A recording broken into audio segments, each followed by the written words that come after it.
नमस्ते प्रिय विद्यार्थियों, हिंदी अकेडमी बीकानेर में आपका स्वागत है। आज हम पढ़ने वाले हैं कक्षा 10 की क्षितिज भाग सेकंड। इसमें हम 3 चैप्टर कर चुके हैं। आज हमारा है चैप्टर नंबर 4। देख लेते हैं कौन सा चैप्टर है। आज हम पढ़ेंगे, हम सूरदास तुलसीदास देव के बारे में पढ़ चुके हैं। आज हम पढ़ेंगे जयशंकर प्रसाद का साहित्यिक परिचय।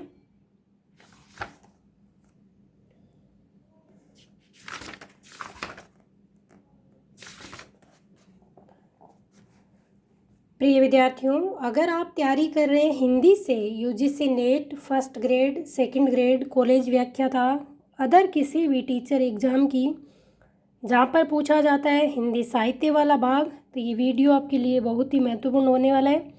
आप अपने हिंदी साहित्य वाले भाग को मजबूत करने के लिए हिंदी अकेडमी बीकानेर में हमारे साथ जुड़ सकते हैं। आपका हार्दिक स्वागत है। आज हम पढ़ने वाले हैं जयशंकर प्रसाद का साहित्यिक परिचय।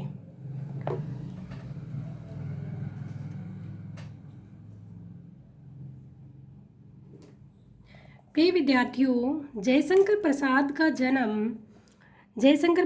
का जन्म 1889 में वाराणसी में हुआ था।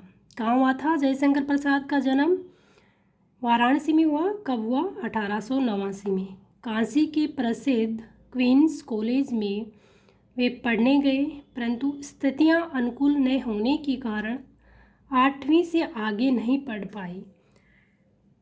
बाद में घर पर ही संस्कृत, हिंदी, फारसी का अध्ययन किया। छायावाद काव्य प्रवृत्ति के प्रमुख कवियों में से एक जयशंकर प्रसाद का सन 1937 में निधन हो गए।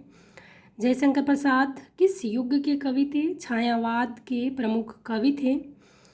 आप मुझे कमेंट करके बताएंगे छायावाद के जो 4 स्तंभ कवि माने जाते हैं उसमें 3 अन्य का नाम आप मुझे कमेंट बॉक्स में बताएंगे। सन 1937 में उनका निधन हुआ। 1889 में जन्म, वाराणसी में हुआ। उनकी प्रमुख काव्य कृतियाँ हैं चित्राधार, कानन कुसुम, झरना, आंसू, लहर और कामायनी। प्रिय विद्यार्थियों, वेरी मोस्ट पर्सन, हर एग्जाम में यहाँ से पर्सन पूछे जाते हैं। उनकी रचनाएं देकर पूछा जाता है कि रचनाएं किसकी हैं, तो ये आपको ध्यान रखना है।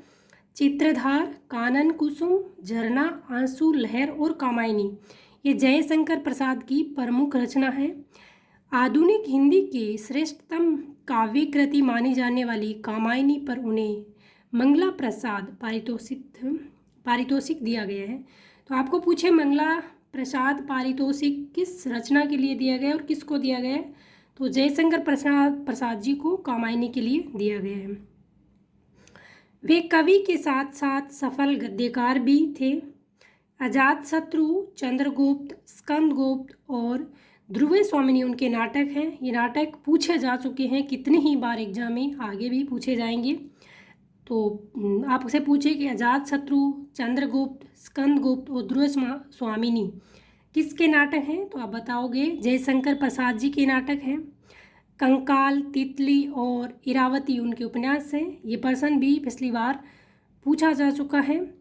आकाशद्वीप, आंधी और इंद्रजाल इनकी कहानी संग्रह है। प्रिय विद्यार्थियों, जयशंकर प्रसाद का जो साहित्यिक परिचय आपके एग्जाम के लिए बहुत ही महत्वपूर्ण है, क्योंकि यहाँ से 2-3 प्रश्न एग्जाम में आते हैं। प्रसाद का साहित्य जीवन की कोमलता, माधुर्य, शक्ति और होज का साहित्य माना गया है। छायावादी कविता की अतिशय काल्पनिकता, सौंदर्य का सूक्ष्म चित्रण, प्रकृति प्रेम, देश प्रेम और शैली की लाक्षणिकता उनकी कविता की प्रमुख विशेषता है। इतिहास और दर्शन में उनकी गहरी रुचि थी, जो उनके साहित्य में स्पष्ट दिखाई देता है। प्रिय विद्यार्थियों, ये था जयशंकर प्रसाद का साहित्यिक परिचय। यहाँ पर जो उनकी रचना के बारे में दे रखा है उसको भी हम देख लेते हैं एक बार।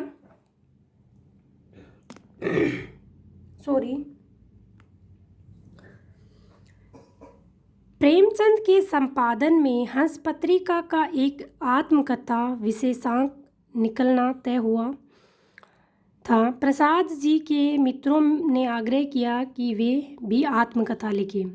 क्या कह रहा है कि प्रेमचंद के संपादन में हंस पत्रिका, तो आपसे पूछे कि हंस पत्रिका किसकी है? प्रेमचंद जी की।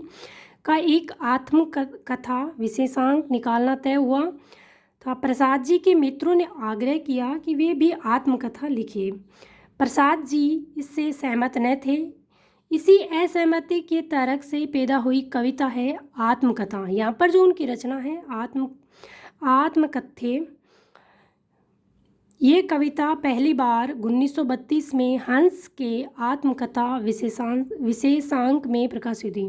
प्रिय विद्यार्थियों, आपसे पूछे कि जो जयशंकर प्रसाद जी की रचना है आत्मकथे, ये किस में और कब प्रकाशित हुई, तो आप बताओगे। ये कविता पहली बार 1932 में हंस के आत्मकथा विशेषांक में प्रकाशित हुई थी। छायावादी शैली में लिखी गई इस कविता में जयशंकर प्रसाद ने जीवन के यथार्थ एवं अभाव पक्ष की मार्मिक अभिव्यक्ति की है। छायावादी सूक्ष्मता के अनुरूप ही अपने मनोभावों को अभिव्यक्त करने के लिए जयशंकर प्रसाद ने ललित, सुंदर एवं नवीन शब्दों और बिंबों का प्रयोग किया है। इन्हीं शब्दों एवं बिंबों के सहारे उन्होंने बताया कि उनके जीवन की कथा एक सामान्य व्यक्ति के जीवन की कथा है। इसमें ऐसा कुछ भी नहीं है कि जिसे मान और रोचक मानकर लोग वाह वाह करें। कुल मिलाकर इस कविता में एक तरफ कवि द्वारा यथार्थ की स्वीकृति है, तो दूसरी तरफ एक महान कवि की विनम्रता भी है। ये उनकी जो रचना है आत्मकथे, जो उनकी कविता है, उसके बारे में यहाँ पर बता रखा है।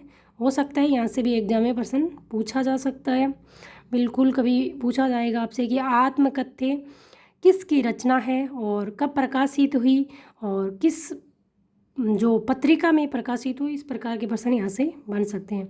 प्रिय विद्यार्थियों, वीडियो अगर अच्छा लगा तो वीडियो को लाइक कर दीजिए। चैनल पे नए हैं तो चैनल को सब्सक्राइब कर लीजिए। जय हिंद, जय भारत।